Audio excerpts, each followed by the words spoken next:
Terima kasih Tuhan, sungguh Engkaulah sumber kekuatan bagi kami. Engkau tempat kami berlari, sebab padamu ada perlindungan, padamu ada pertolongan. Terima kasih, kami bersyukur. Bahkan di tengah suasana pandemi COVID-19, kami tetap aman dalam lindungan Tuhan. Kami percaya akan kuasa-Mu, kasih sayang-Mu yang begitu besar bagi kami Tuhan. Terima kasih, kami mengucap syukur. Saat ini kami akan merenungkan firman-Mu. Roh Kudus urapi kami. Mari Tuhan nyatakan isi hati Tuhan bagi kami. Terima kasih, di dalam nama Tuhan Yesus kami berdoa dan bersyukur. Amin. Silakan duduk. Shalom. Ya, puji Tuhan, kita masuk di bulan Februari. Sempat tertunda 1 minggu. Rencana sebetulnya Sabtu yang lalu ya, kita akan ibadah, tetapi ya kita ikuti seruan dari Bapak Gubernur. Ya, bulan Februari tadi disampaikan oleh pemimpin pujian bahwa ini jadi bulan kasih sayang katanya. Anak muda bersayang-sayangan.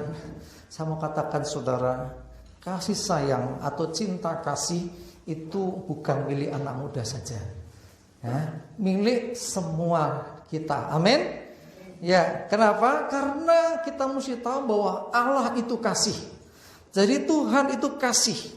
Jadi kalau Tuhan kasih, artinya kita anak-anaknya juga harus hidup dalam kasih.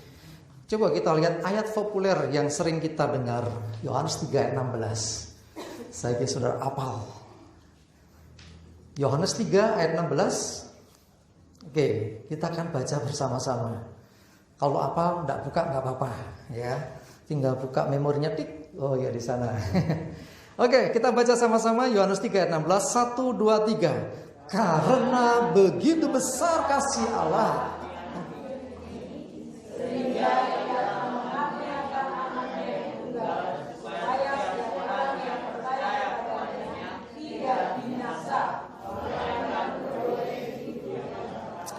amin. Ya, dikatakan begitu besar kasih Allah akan dunia ini. Tanpa kasih tidak ada kehidupan. Tanpa kasih gak ada kita di dunia ini. Jadi artinya sesungguhnya sejak dari mulanya Tuhan menciptakan dunia ini dengan kasih. Tuhan menciptakan manusia juga dengan kasih. Ya, walaupun di Kejadian nggak disebutkan Allah mengasihi makanya diciptakannya langit bumi, nggak gitu. Tetapi ya, saya pernah sampaikan di beberapa kesempatan termasuk di renungan pagi bahwa kasih tidak selalu diucapkan, tidak selalu. Contoh, ya saya sempat singgung ya, saya contohkan lagi. Mbak Rehan nolong Mbak Tasya misalnya, nggak perlu ngomong Tasya I love you baru ditolong, nggak perlu. Kamu nolong gitu aja, dia tahu bahwa kamu mengasihi. Amin. Terus nanti dia akan berkata, terima kasih Mbak Rehan. Artinya apa? Kasihnya Mbak Rehan diterima. Terima kasih Mbak Rehan. Sama-sama, artinya apa? Sama-sama mengasihi. Gitu loh ya. Jadi makanya di Yohanes 3:16 dikatakan karena begitu besar kasih Allah akan dunia ini. Karena dunia ini sesungguhnya diciptakan dengan kasih. Nah, dinyatakan dengan luar biasa. Tetapi karena dosa, akhirnya semua jadi berubah. Karena dosa, kita tahu akhirnya manusia itu kehilangan kemuliaan Allah, jauh dari Tuhan. Dan pada akhirnya adalah mereka menuju kepada kebinasaan. Semua manusia telah berbuat dosa dan kehilangan kemuliaan Allah. Tetapi karunia Allah ialah hidup yang kekal. Itulah yang kemudian Tuhan Yesus datang ke dunia. Dikatakan karena begitu besar kasih Allah, ia telah mengaruniakan anaknya. Artinya Yesus datang ke dunia supaya yang percaya. Percaya apa? Percaya Tuhan Yesus. Percaya bahwa Yesus ini adalah perwujudan kasih Allah atas dunia. Karena begitu besar kasihnya, sekalipun harus mati di atas kayu salib, dijalani. Ya, itu bukti kasih Allah. Sering kita mendengar Tuhan Maha Pengasih dan Penyayang. Bukti kasihnya apa? Oh, saya diberi kesehatan, oh saya diberkati ini dan itu. Saudara diberkati luar biasa, sampai saudara nggak kekurangan apa-apa, bahkan berlimpah luar biasa. Tapi kalau mati masuk neraka, mau? Nah, kasih yang terbesar adalah ketika Yesus berkata, aku mau supaya aku berada, kamu pun berada. Itu loh. Di mana? Surga. Jadi, sekali lagi, mau diberkati luar biasa di dunia, punya apa-apa. Harta nggak kurang, pokoknya semua serba lebih. Tapi kalau nggak terima kehidupan kekal, sia-sia. Tuhan tunjukkan kasihnya. Apa yang dibutuhkan manusia yang terbesar? Kehidupan di surga. Semua hal manusia dunia saya ciptakan di dunia dengan hikmat Tuhan, dengan kemampuan kecerdasannya, bahkan manusia bisa ciptakan hal-hal yang luar biasa. Tetapi itu hanya untuk dunia. Sampai saat ini belum ada dan tidak akan pernah ada pesawat yang diciptakan menuju surga. Menuju Mars ada ya, menuju bulan ada. Nanti mungkin menuju ke planet yang lain ada. Tapi yang menuju ke surga gak ada. Tuhan ngerti. Manusia tidak ada yang bisa ke sana, ke surga. Karena sangat mengasihi. Begitu besar kasihnya. Makanya Tuhan membuka jalan. Supaya setiap kita manusia bisa selamat. Itu bukti kasih Allah. Orang tua yang mengasihi anaknya bukan hanya tak kasih HP, main HP sakarmu dino berjam-jam tidur ngeloni HP, tak itu HP nang terserah, kan aku mengasihi. Yang penting anakku senang. Besok tiba-tiba mripate wireng-wireng semua, justru iso ngulatke, kok mripatku sekarang sakit banget ya. Itu namanya bukan kasih yang benar. Amin. Kasih yang benar apa? Anakku ini oke, dikasih HP, kasih. Untuk apa? Belajar. Ya kan? Artinya apa? Orang tua pun yang di dunia ini itu pasti memikirkan yang baik untuk anak-anaknya. Tuhan di sana, Bapa kita yang di surga, memikirkan jauh lebih dari apa yang dipikirkan manusia. Kadang-kadang kita doa orang dijawab, langsung menyalahkan Tuhan. Tuhan ini biar aku doa seperona sepene kok orang dijawab. Bahkan seringkali jawabannya beda. Saya mau katakan, setiap doa kita didengar dan dijawab Tuhan. Mbak Parni ini saya selalu ingat perkataannya. Jawabannya bisa ya, tidak, nanti dulu. Tak eleng-eleng itu, ya wis, percaya. Artinya apa? Belum tentu yang kita minta itu baik bagi kita. Di mata Tuhan. Nah bagi kita ya, minta apa dikasih baik. Anak SMP minta motor yang bisa ngebut kenceng. Bagus kan bagi anak itu, tapi bagi orang tua, apakah sudah waktunya anak umur katakan 13 tahun dikasih motor 500 cc, bisa ngebut kenceng, barang mulai, wah aku mau ngebut, piro sampai 200 km per jam, orang tua bangga luar biasa anak. Neng jalan Solo gitu, padahal kalau kan rame, iya Pak, iya Pak, bangga orang tuanya, deg-degan iya, kok ya medeni men kowe. Ya toh? Bapa di surga memikirkan jauh lebih daripada yang dipikirkan manusia. Dia begitu mengasihi manusia sehingga apa? Untuk pribadi-pribadi yang dikasih ini bisa bersama-sama dengan dia lakukan apa saja. Kalau orang mengasihi kan pengennya bareng terus toh. Itu loh waktu pacaran tuh loh. Kamu di mana pun berada, aku mau bersamamu. Ya, orang menikah itu loh. Ya, ingin bersama-sama terus. Tinggal sedikit itu suwe mentok kowe gitu loh. Kalau saya ya kan kalau orang jatuh cinta kan pengen ini bersama-sama terus toh. Sedino HP-ne rusak rasa teleponan, gelisah luar biasa. Weh, kucuk tenan aku rasa kontak sisi-sisi ngono. Aku ngubungi ra iso. Wingi ra iso ngopo? HP-ku rusak, aku yo bingung. Bingung nih, kenapa? Pengen terus. Saya yakin enggak hanya pengen teleponan. Pengennya apa? Bersama. Itu pengennya bareng terus. Pergi makan bareng-bareng, ngopo meneh. Pengennya bersama, makanya menikah sehingga bisa hidup bersama. Itu karena apa? Ada cinta, ada kasih. Tuhan mengasihi kita. Tuhan mau saudara nanti bersama-sama dengan Dia. Tuhan mau supaya bisa bersama-sama dengan orang yang dikasihi. Saya ngomong cinta bukannya seperti cinta anak muda loh ya. Mbah. Yang ada yang mbah ya. Sudah ada beberapa yang mbah nih. Saya juga sudah mbah. Bukan dari saya sendiri sih, dari saudara. Manggil saya kemarin, Mbah Kung, kaget saya. Kok nyelak aku Mbah Kung apa? Itu ngenek bener. Oh iya. Si mbah itu seneng nek cucine ngumpul, betul enggak? Karena apa? Sayang. Anaknya putune semua tua tuh ngumpul bareng senenge ra itu kebahagiaan orang tua. Bapa di surga juga demikian. Pengen ngumpul ke kita anak-anaknya. Karena begitu besar kasihnya. Piye carane?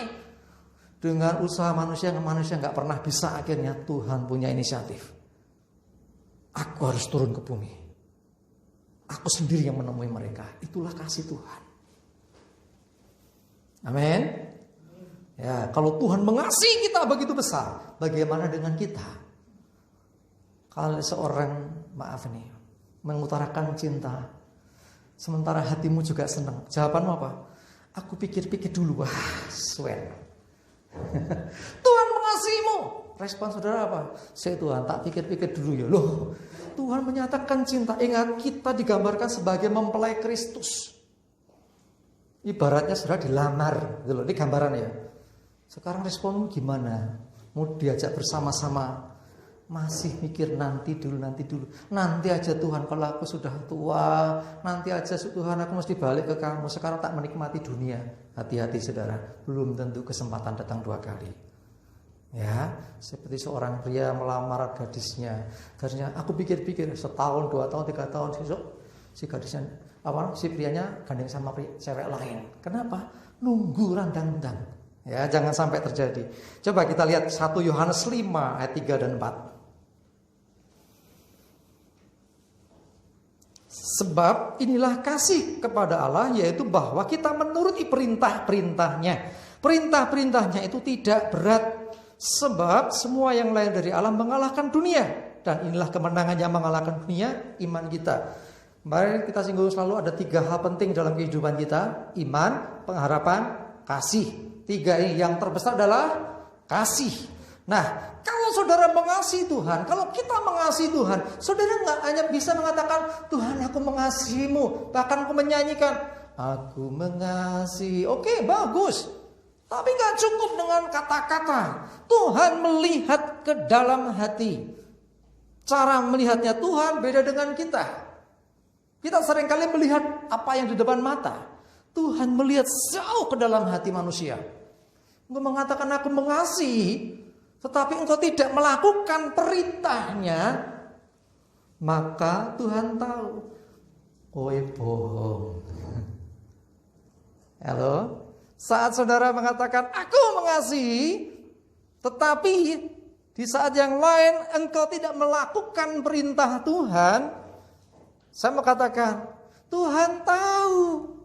Katanya mengasihi, tapi kok kamu tidak melakukan perintahku, berarti engkau gak sayang padaku, gitu loh. Ya, Tuhan melihatnya bukan merdunya ucapan bibir kita, tetapi apa yang kita lakukan untuk menyatakan cinta kasih kepadanya. Amin. Ya, jadi kita percaya perintahnya tidak berat dikatakan. Kenapa dikatakan perintahnya tidak berat-berat loh? Salah satunya perintahnya pergi jadikan semua bangsa muridku, berat loh. Ingatlah, engkau tidak sendiri. Kenapa? Karena Tuhan menyertai. Roh Tuhan menyertai kita, memampukan kita. Kalau saudara pakai kekuatan sendiri, berat. Kalau kita pakai kemampuan kita sendiri, berat. Tetapi ketika kita mengandalkan Tuhan, maka ada kuasa Tuhan menyertai dan memampukan kita. Saya tanya, Musa diperintahkan Tuhan membawa bangsa Israel keluar dari Mesir. Itu perintah yang berat atau ringan? Berat. Bisa enggak? Pada waktu menghadapi laut Teberau di depannya, di belakangnya tentara Fir'aun, siapa yang berperang untuk Israel? Tuhan. Caranya dibukakan jalannya. Orang Israel lewat, Tutup lagi ketika tentara Mesir sedang di tengah laut. Bles, mati semua. Israel mengalami pertolongan Tuhan. Musa dipimpin Tuhan dengan luar biasa. Bukan Musanya yang hebat. Bagian Musa taat saja. Ya, kita tahu kisahnya ada peristiwa di Meriba itu ya. Sayang sekali. Satu peristiwa yang menyebabkan Musa nggak boleh masuk ke tanah perjanjian. Karena marah. Yo, hati-hati ya. Oke, jadi sekali lagi saya mau katakan, kasih itu menjadi satu komponen penting dalam kehidupan kita. Kasih menjadi hal yang mutlak ada dalam hidup kita. Yang membedakan kita dengan dunia adalah adanya kasih. Ya, kemarin saya singgung di renungan pagi bahwa kita harus mengasihi bahkan musuh. Mungkin sudah berkata nggak punya musuh, tetapi orang yang memusuhimu, kasihi dia. Abot ya, nggak masalah ya. Kita punya Tuhan yang memampukan kita. Sekalipun berat ini perintah. Sebetulnya kalau engkau nurut dengan Tuhan, perintah ini mengatakan, firman-Nya mengatakan perintahnya tidak berat. Salah satu perintah Tuhan adalah mengasihi. Di mana-mana orang Kristen dikenal dengan kasih. Ya, kasih dan kasih dan kasih. Kalau tidak ada kasih dalam diri kita tidak termasuk orang yang mengasihi Tuhan juga. 1 Yohanes 4 ayat 8 dan 9 saya bacakan. Barang siapa tidak mengasihi, ia tidak mengenal Allah. Sebab Allah adalah kasih. Dalam hal inilah kasih Allah dinyatakan di tengah-tengah kita, yaitu bahwa Allah telah mengutus anaknya yang tunggal ke dalam dunia supaya kita hidup olehnya, oleh Yesus Kristus. Jadi barang siapa tidak mengasihi, ia tidak mengenal Allah. Orang yang tidak mengenal Allah tidak mungkin bisa bersama-sama dengan Allah di surga. Amin. Kalau kita nggak mengenal Tuhan, ya nggak mungkin toh kita dibawa serta oleh Tuhan. Tuhan mengasihi, Tuhan menyatakan kasih-Nya. Tetapi kalau kita tidak meresponi kasih Tuhan itu dengan mengikuti Dia, dengan mempercayai Dia, ya nggak bisa. Jadi sederhana ya, percaya kepada Tuhan, menerima Tuhan Yesus sebagai Tuhan dan Juru Selamat. Itu sederhana, di dalamnya mengandung unsur mengasihi Dia, mengasihi Tuhan. Bukti mengasihi tidak hanya di ucapan, tetapi harus di dalam tindakan nyata. Salah satunya, kita melayani Tuhan. Tetapi hal yang lain, perintahnya itu kan ada dua. Mengasihi Tuhan dan sesama. Nggak boleh milih. Kedua-duanya harus dilakukan. Kalau kita berkata, aku mengasihi Tuhan, tetapi engkau tidak mengasihi sesamamu, tidak bisa. Tenan, aku mengasihi Tuhan Yesus, aku siap bahkan memberikan hidupku. Tetapi dengan orang lain tidak ada pengampunan, tidak bisa. Masih ingat doa Bapa kami? Ampunilah kami akan kesalahan kami, seperti kami juga mengampuni orang yang bersalah kepada kami. Ingat, orang yang bersalah kepada kita. Yang salah siapa? Orang lain ke kita. Kalau kita nggak melepaskan pengampunan, kita pun tidak beroleh pengampunan. Di bawah ayat itu dijelaskan ya. Kalau engkau mengampuni, engkau diampuni, kurang lebih gitu. Kalau engkau diampuni, maka pengampunan dari Tuhan juga tidak berlaku. Sederhana, ketok sepele, tapi luar biasa. Mari belajar mengasihi Tuhan dan mengasihi sesama menjadi gaya hidup kita. Mengasihi Tuhan piye to diwujud nyatakan dalam hal apa? Dalam hal engkau mengikuti perintah Tuhan. Dan kalau dihubung-hubungin masuk lagi. Perintah Tuhan salah satunya apa? Mengasihi sesama loh. Mengasihi sesama seperti diri sendiri. Makanya orang yang menyakiti diri sendiri, dia berdosa. Orang yang mengakhiri hidupnya berdosa. Saya katakan orang yang bunuh diri, orang yang membuang kasih karunia Tuhan, orang yang membunuh diri artinya dia ibaratnya masuk jalur khusus menuju hukuman kekal. Karena apa? Dia nggak mengasihi. Ayo kasih diri kita masing-masing. tetapi jangan mengasihani diri sendiri. Bedanya mengasihi diri sendiri dengan mengasihani diri sendiri apa? Kalau mengasihi diri kita artinya kita menjaga diri kita, istirahat cukup, sok yang nganggut piknik. Tujuannya apa? Ya supaya fresh, nggak stres, ya supaya badan sehat, panjang umur loh. Itu kan maunya gitu. Itu mengasihi diri. Kalau mengasihani diri sendiri itu apa? Biasanya mengasihi diri sendiri itu baca anak sekarang itu baper. Apa itu baper? Bawa perasaan. Ya, yo ben kowe pinter, hebat, aku. Nah, itu loh. Gitu hati-hati. Tanpa disadari ketika kita gitu tuh mengasihani diri sendiri. Kita tidak boleh mengasihani diri kita sendiri. Kita harus mengasihi diri kita.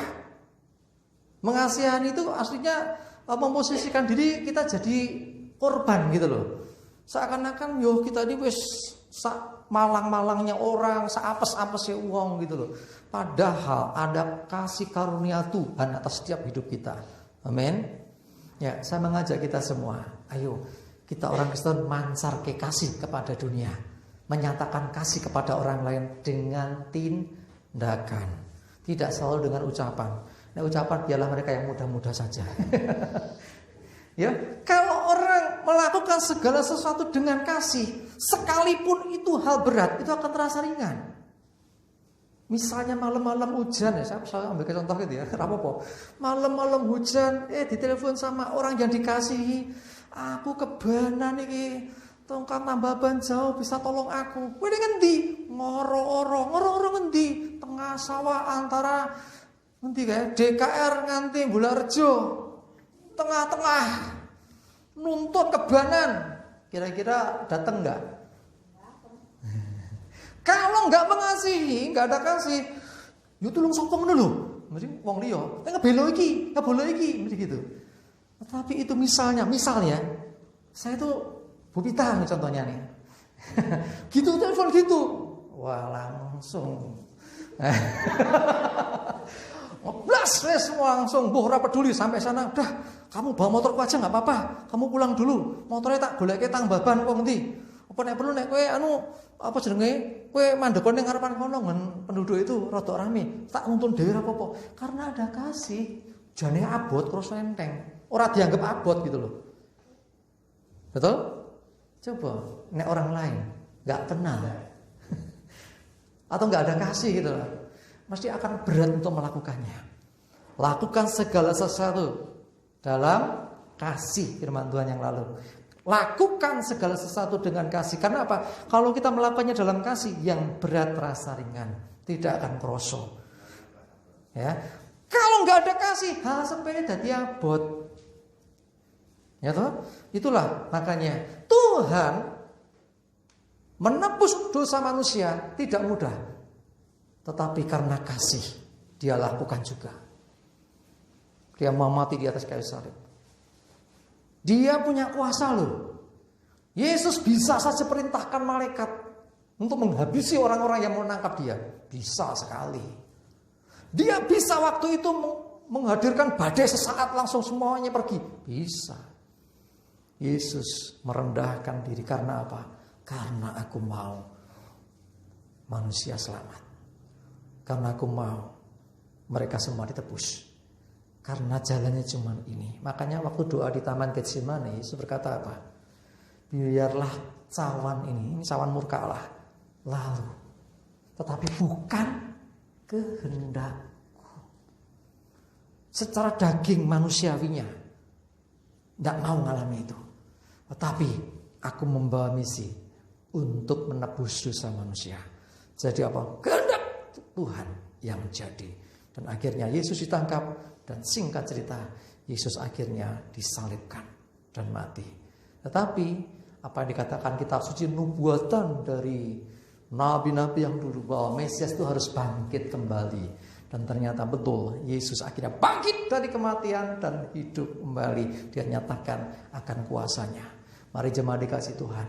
Tuhan sudah begitu mengasihi kita. Bahkan dengan kasih yang tidak ada duanya di dunia ini.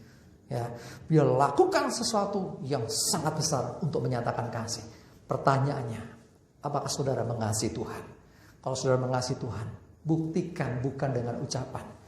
Kita nggak bisa berkata, Tuhan, aku mengasihimu. Tapi tindakan kita tidak mencerminkan anak Tuhan. Perhatikan, kalau engkau mengasihi Tuhan, engkau akan melakukan perintahnya. Lakukan firman Tuhan. Salah satunya, mengasihi. Menyatakan kasih. Termasuk dikatakan apa? Pergi jadikan semua bangsa muridku. Kenapa? Dasarnya harus kasih. Mengasihi jiwa-jiwa. Mengasihi mereka yang butuh keselamatan. Itulah yang harus kita kerjakan. Amin. Mari tundukkan kepala sama-sama. Terima kasih Tuhan. Kami menyadari bahwa diri kami ini orang berdosa. Tetapi oleh kasih Tuhan, kami beroleh anugerah. Kami boleh keselamatan. Kami melihat campur tangan Tuhan untuk hidup kami. Kami melihat bagaimana Tuhan menyelamatkan kami dengan darah yang dicurahkan, dengan pengorbanan-Mu di atas kayu salib.